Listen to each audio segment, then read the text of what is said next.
Hello, Darth Vegan here, and we are back with another episode of Mothership by Tuesday Night Games. Mothership is a sci-fi horror TTRPG. It does contain some scary moments and other adult themes, so be forewarned.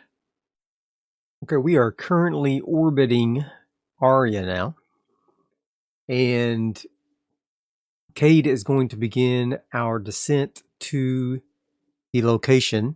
So we do have to wait for the right landing window, of course, to get to be able to time the landing into the correct location. So what we're going to do, we're going to consult the Oracle, and we're going to say, as we are descending into the atmosphere, does anything happen? 69, which would be a 19. No, but steep suddenness change. Ooh. So nothing happens, so to speak, but as we begin our re-entry into Aria's atmosphere, the plasma from the heat of the atmosphere is, flying by our view screen, and it's very, very disturbing. And then an alarm starts sounding that, and there's an automated voice, that keeps repeating over and over. Pull up, pull up, pull up. Which is, indicating that the descent is too steep. And so now Cade is struggling with the controls, and he's going to make a piloting save. Oops. He is going to make a piloting save of intellect here. So piloting plus his intellect will be 56. So he's going to try to make that save. Is my intellect 41 as well? Yeah, both mine and Cade's intellect, both 41. Interesting. His strength is really high. Wow, 60. Anyway, we're going to go ahead and do this piloting check. 17. All right, he passed. Fantastic. So he's able to pull the nose back up just a little bit so that our descent is not too steep. And we come to a safe landing at Cerberus Station on Aria.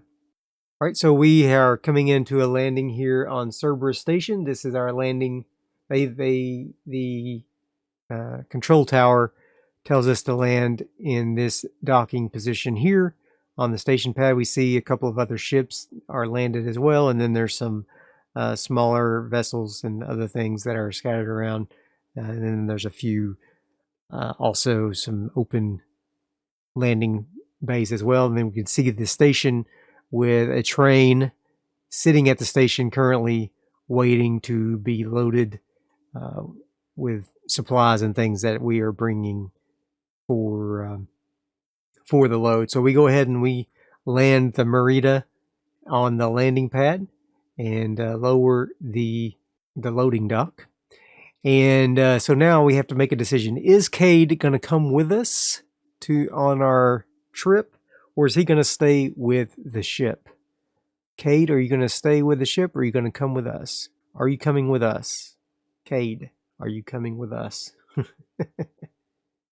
Cade says 21. No, he's not coming with us. But as a compromise, he will help us load the stuff onto the train. So we start bringing out the pallet jacks, and we start moving stuff from our ship into the station, which has a loading area for the train. And these are the train tracks, and it's a two-track system, so he goes out that way and he'll come back on a separate track. But there's a loading bay so that we can access both tracks. And so we come into the station, and the first thing we notice when we land here and when we come out of the ship is that there's dust everywhere. Like, it is extremely hard to see around. Dust is in our mouths, it's in our nose as we're trying to breathe. So we hurry into the station, which is enclosed, and we have our gear prepped to load. But as we hurry into the station, we're considering maybe putting our vac suits on, but that causes us to not be able to move around very well. But when we come into the station, there's a very kindly station manager chap there who gives us some standard issue dust masks that we can put on. And so we put those on, and it's kind of like a little respirator. It covers our eyes and our nose and our mouth. It's like a little, looks like a gas mask kind of, but it's made specifically to filter out all of the dust that's everywhere. And we notice inside of the station as well, lots of people are there. They look like probably workers, and there's a few people that are not workers. Very obviously, there's some children there, and so in addition to the people that are kind of idling around the station, probably waiting to board the train, Devin asked the manager, "What's with the kids?" And he responds that apparently some of the families that work here, everybody lives here, like the entire family lives here on the planet. They're kind of like settlers, but they also work for Hasmos. They're like Hasmos settlers, so to speak. And they can bring their entire family, and there's lots of families here, and the kids go with them. And in the mine itself is not a daycare. That makes it sound too nice. It's really just a holding area for people's non-working family members to stay, and they can stay there for a few days at a time at the mine while the other parent works. And there are people there that can help watch kids if both parents work, because that's part of their job. Like this whole operation by Hasmos is like all encompassing. Everything is done through the company, and it's pretty severe, pretty stark. The kids don't look great, and neither do the workers. Matter of fact, it's very hard to work on Aria. It's a hard place to live, hard place to work, definitely a hard place to raise kids. And in addition to the just normal, worn look of the people, you see a lot of people are very dehydrated looking. Like they look like they haven't had any water in a while, and they're very emaciated and sickly looking. And in fact, when people are going in and out of one of the back rooms, you catch a glimpse through the door, a bunch of body bags in the floor there, and I mean a bunch, like 24 probably, body bags just in the floor. And so Devin asks, what's going on here? And let's see if the station manager tells him the truth. 65. That'd be a 15.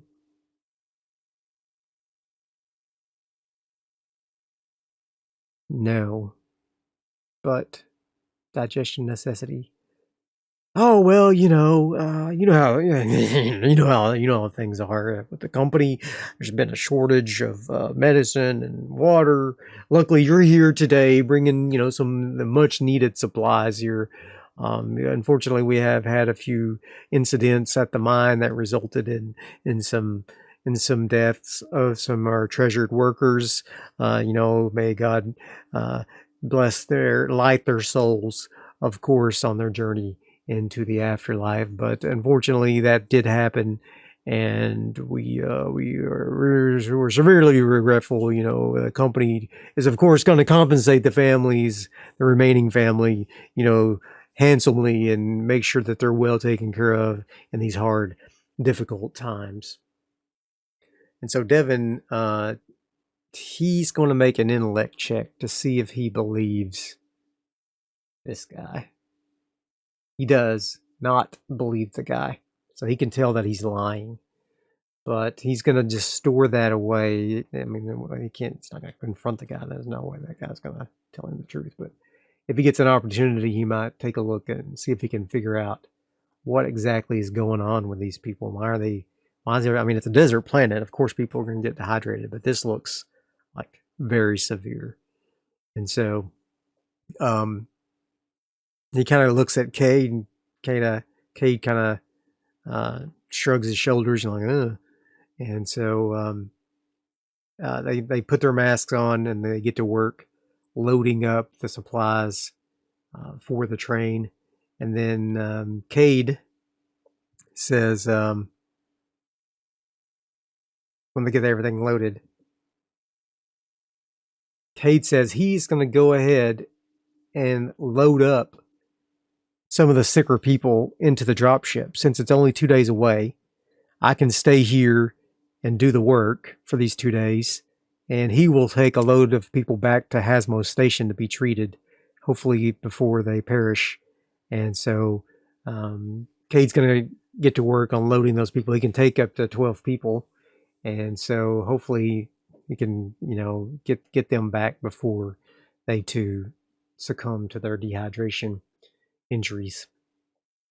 So we're going to go ahead and get loaded onto the train.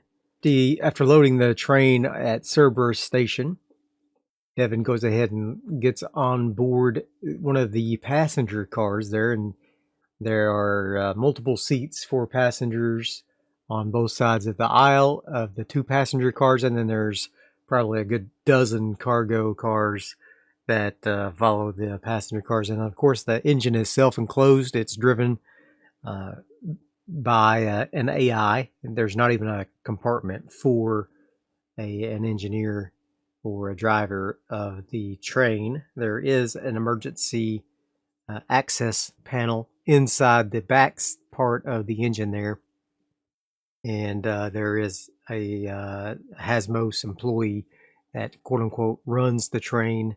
In case of an emergency, he can access the panel and control it remotely. But for the most part, it is fully autonomous. And so the train begins to pull away from the station. It's kind of like a grav train. It's touching the tracks, but just barely. And it pulls away from the train station and begins its journey towards the Cerberus mine. There's multiple people on the station. They all seem to be of good-ish health. I mean, on board the train, it's like probably workers and families of workers that are coming back from shore leave of some sort, or their homes. They stay at the mine for several days for a shift, and then they go cycle out back to the Cerberus Station, and then there's some methods of getting to their habitations from there. So these people are going back towards work, and we are riding with them, and we're traveling in the train. It's a very high-speed train. It takes us several hours to get from the station to the mine, and there's nothing to see out the windows at all except more dust. You just see dust, dust, dust. Everywhere there's dust. And so we travel and arrive at the mine mostly uneventfully. There was a couple of nothing really happened during the train ride. It was all for the most part uneventful. And so we arrive at the train station of the mine, and we all disembark, and Devon helps the crews there unload all of the supplies and equipment, and they move that into the entryway.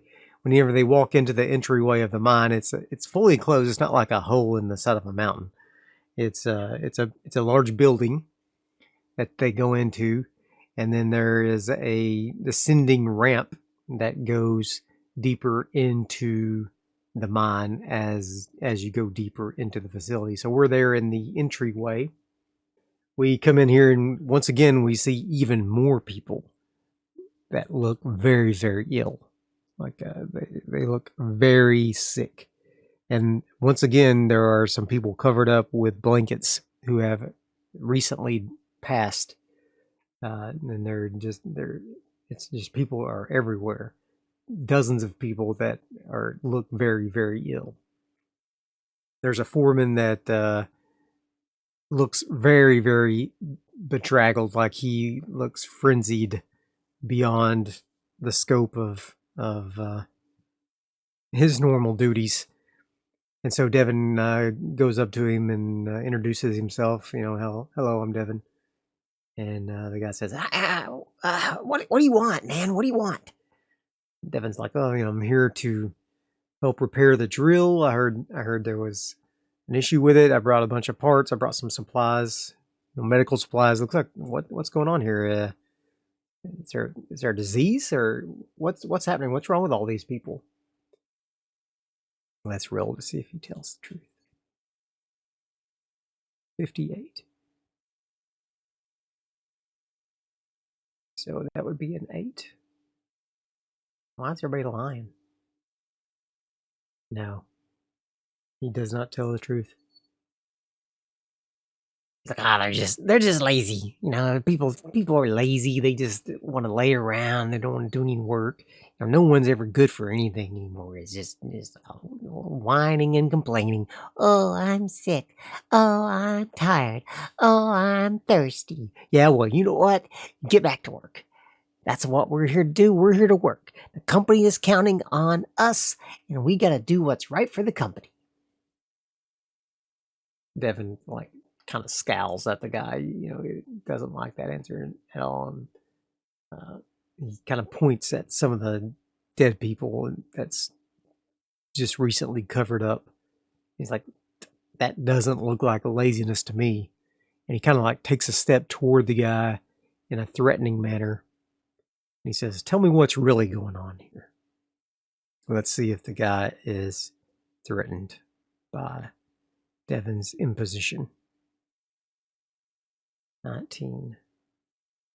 No.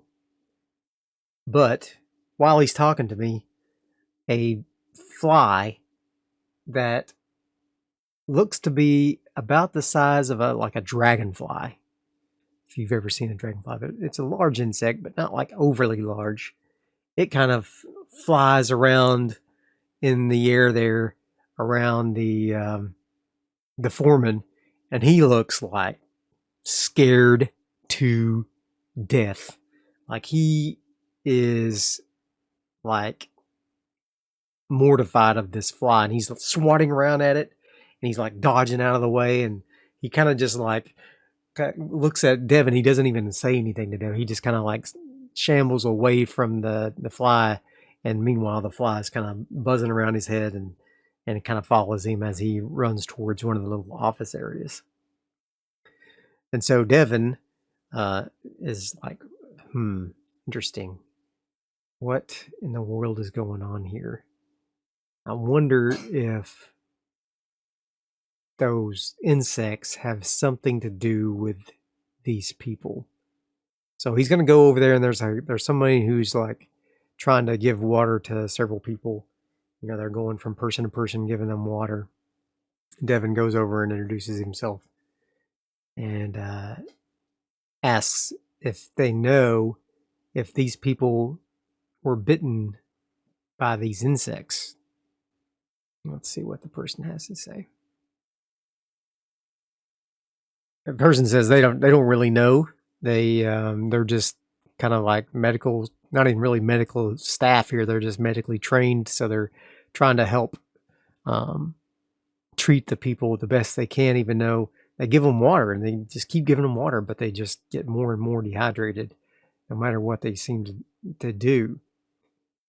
And so they did note that this all happened when the drill burst into the most recent part of the mine, a recent addition to the mine that was just opened up, and that all of this sickness started when it breached that last wall that it's now stuck in.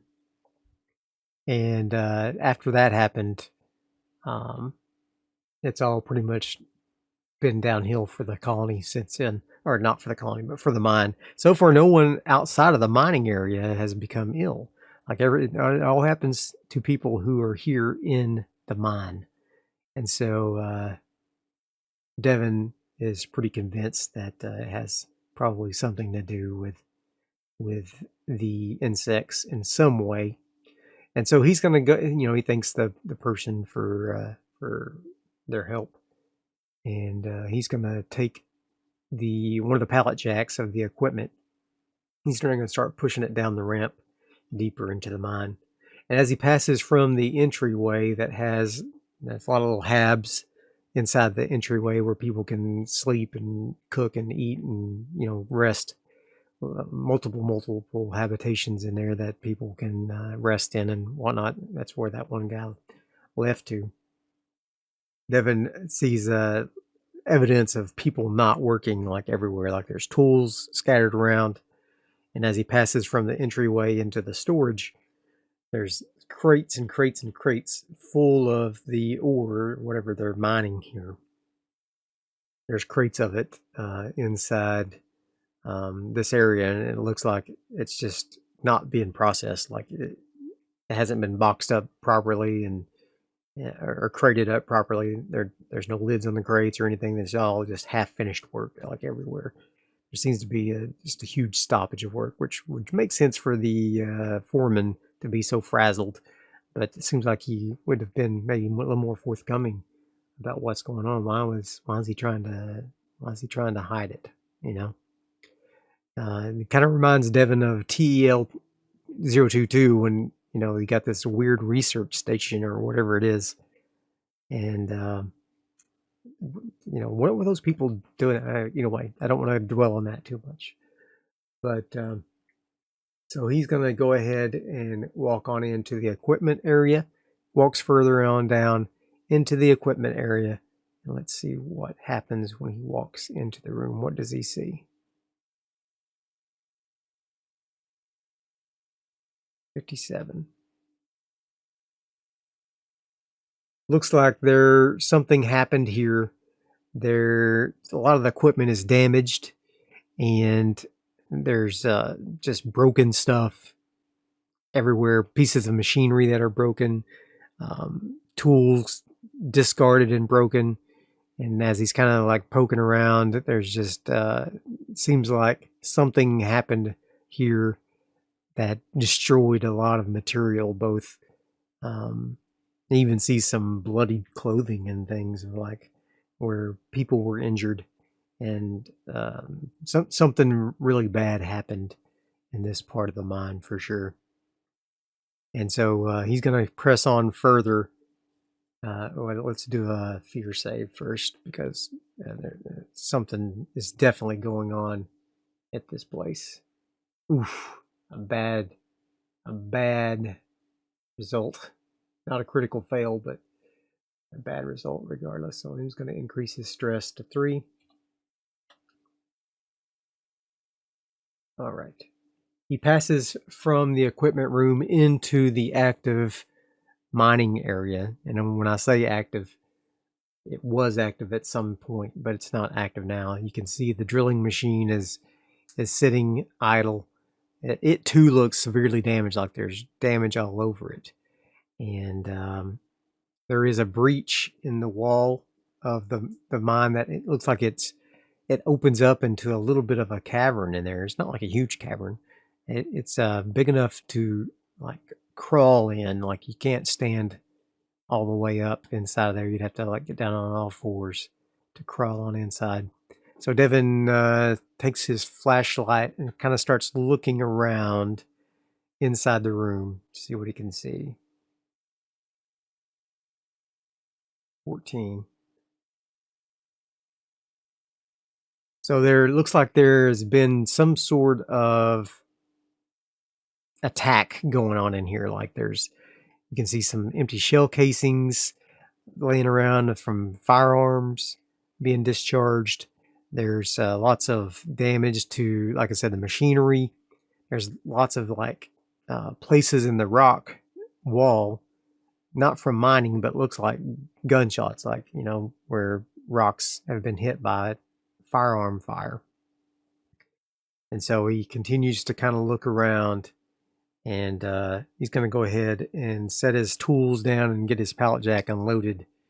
And he's going to just try to repair this stuff as much as possible. So there looks to be about 6 different sections that need repair on this machine to get it up and running.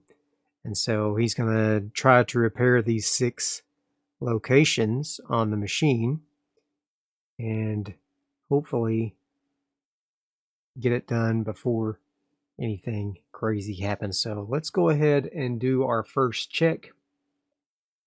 Every time we do a repair, we'll also roll an oracle and see if something happens while Devon is working on the machine. But first we have to work on the machine. If he gets a failure, he'll gain stress, of course, but then he'll also have to roll on the oracle as well. Something will happen if he fails.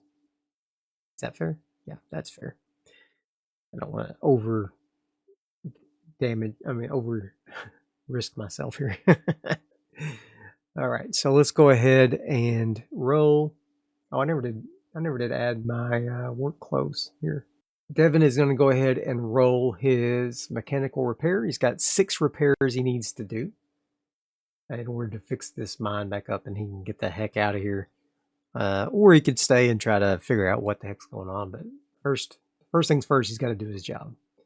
And his job is to get this thing fixed. So let's go ahead and roll to see if we can fix it. 33 on a 56 is a pass. So the first part of the machinery he completes, and he's working on one of the tracks of the mining equipment. It's severely damaged. He takes some of the tools out that he brought with him, and he uses some of the repair parts from his crates that he brought along with him, and he gets that thing all fixed up. No problem. All right, so the next thing that looks like was damaged was the drill bit itself. Looks like it has a problem with the bearings that make it spin. And so he's going to try to fix that and see if he can do so. 66. Oof, that's a fail.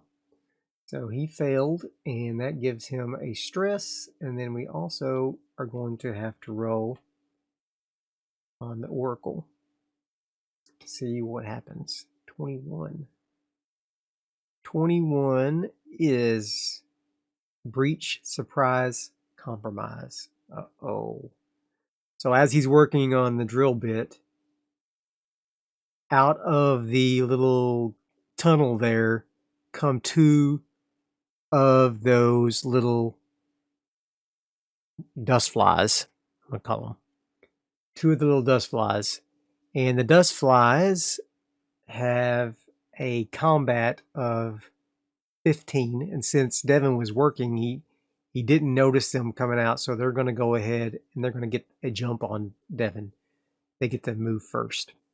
And they're both going to try to move to attack Devon and bite him. Now, Devon does have his work attire on. He's not wearing his vac suit, so he only has an armor point of 1.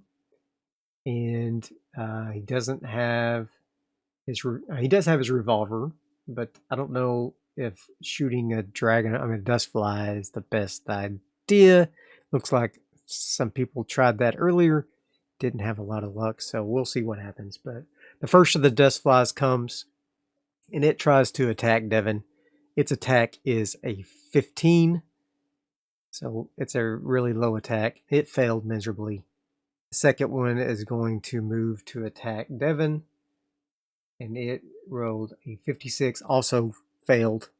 All right, so Devon is moving around, and the dust flies are buzzing around his head.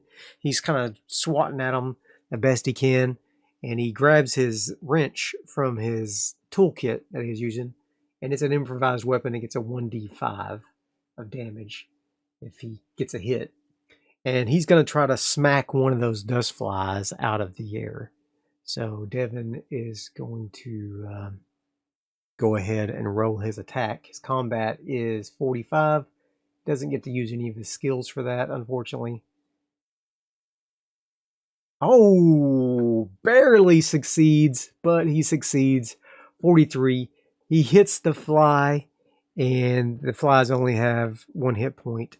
And so he kills one of the flies without any trouble. Is able to knock one of them completely out of the sky with a wrench. It's just like he's using a little fly swatter. He just flies up to him, and he just pops it, and it flies up against the mining equipment, falls down. and he has successfully beat the first one. The second one comes in while he's swatting it and tries to bite his arm and fails. Misses Devon severely. That's a critical fail. So it tries to bite Devon, and it gets kind of tangled up in Devon's work coveralls, like it gets like stuck in the cloth a little bit. So Devon's going to be able to take advantage on his next roll, and in his next attack roll, he's going to try to swat this thing while it's stuck on his arm, stuck in his clothes. So he's going to go ahead and roll advantage, so he gets to roll twice. Let's see, the first one might, it's a fail anyway, so the second one is a success. Fantastic, a 1. Man, that's awesome. So he is able to take the wrench and smack it right off of his arm and killed it down into the ground. Devon is going to go ahead and he looks around, make sure there's no other bugs in sight. He's going to grab one of the containers that some of the parts come in. He's going to open it up. He's going to put this Dustfly in it so that he can take it back to the Hasmo station, and hopefully maybe someone can study it and maybe figure out a way to create a anti-venom or whatever this thing is doing to these people. I'm assuming that it's biting people and making them sick. So he's going to take that with him and bring it back for study. So he's going to put in a Dustfly. He'll bring 2 of them. They're pretty small, so he can put them in that little container. All right. So now Devon has done that. He's going to go ahead and try to finish fixing the drill bit bearings. Going to be to 56, and he gets a 40. Fantastic. He is able to do the second part of the repair, no problem. He's looking around really nervously while he's doing it, but everything seems to be fine. He's going to move on to the next part, which is part of the motor that drives this thing. And looks like it has some gunshot damage where people were probably trying to fight the flies and just randomly firing guns in here at flies is probably not the best idea. But he's going to go ahead and try to make a save to fix that part of the drill. Let's see. Ooh, not good. So let's roll on the Oracle and give Devon some stress. He failed. It's getting stressful up in here. And we rolled a 7. So while he's trying to fix the motor, it looks like something sparks some fuel or in some way causes a little bit of an explosion. Devon's going to try to dive out of the way to keep it from hurting him. Let's see what happens. Oof. Dang. Devon takes another stress from the small explosion. And in addition to that, he's going to roll a 1d6. Or we'll say 1d6 of explosion damage. 6. Wow. Okay. All right. Well, his health is now down to 14. So the fuel that exploded inside the motor there burns his arm a little bit. He wasn't able to get out of the way, and now he's got a little bit of a burn on his arm, which is terrible. All right. But he must press forward. He's got to get this thing fixed. He's got to get the heck out of here. He's going to try to fix the engine again. Oof. Another fail. Dang it. We'll see what happens this time. 34. So he did actually fix it. However, while he is fixing it, he does hurt his burnt arm. He keeps banging it up against the side of the engine as he's tightening bolts and things, and so he keeps banging it up against the machinery and gives him another point of damage. Okay, down to 13 health. All right, but he's able to fix it, so that's good. Okay, so now we're going to try to fix it again. He succeeded. This is still another part of the engine that he had to repair. Now he's moving on up into the cockpit of the mining equipment. Looks like the control panel itself has some damage. So he's going to go ahead and try to fix that. And he got a success. Fantastic. He gets that working up and running. And then finally, the very last thing that needs to be fixed is the radio, so that people can call for help if needed. And he got a success on that with a 1, which is fantastic. All right, so he finally got the mining equipment up and running. He starts it up. It seems to be running just fine. Does him starting it up cause any ruckus with the Dustflies? 22. No, but the moving machinery does knock open the tunnel a little more. Before Devon, he's never driven this thing before, so he's able to kind of figure out how to back it up. But it did open up the tunnel a little bit so that he could actually walk into this little cavern if he wanted to investigate and see what's going on inside here with the Dustflies. Alternatively, he could go report back to the foreman, tell him that it's finished, and he could just get the heck out and tell him the Dustflies need to be exterminated. What should I do? What should I do indeed? Devon wants to, he's curious if there's some way he can stop these Dustflies. So he's going to go ahead and look inside the cavern with his flashlight. So he got a 2. Does he see the Dustfly nest? No, he does not see the Dustfly nest, but it attracts another Dustfly. It flies out into his face. Let's make an initiative check, a speed check for both of them. The fly has very low stats in general, so he has to beat a 10. And he got an 18. So let's see if Devon wins. Oof.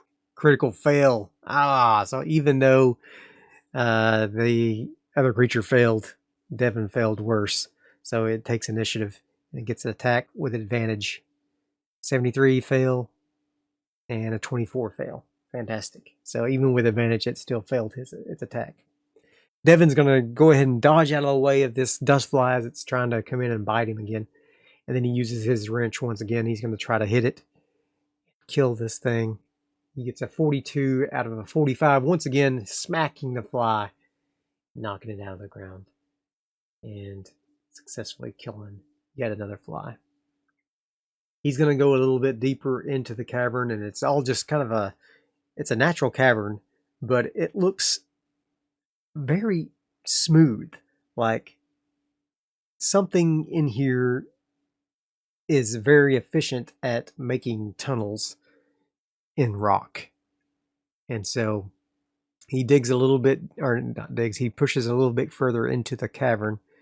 It's not quite, now that he's past the entrance of this little cavern, it's not quite tall enough for him to stand up in, but he's having to like crouch down as he goes deeper and deeper into the cavern. And what does he see?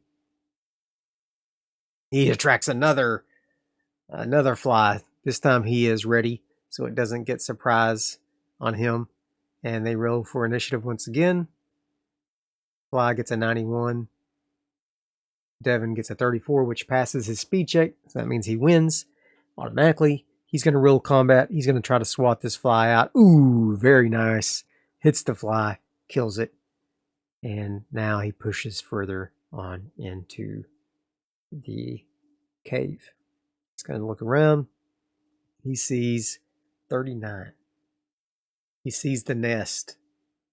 and it is a massive. It looks kind of like a bee's nest, like it's like a huge white ribbed entity with a hole in the bottom, and he can kind of see flies coming in and out of there, and kind of flying around, and he sees a slightly larger fly that I don't know if it's like a drone or if it's maybe a female versus a male.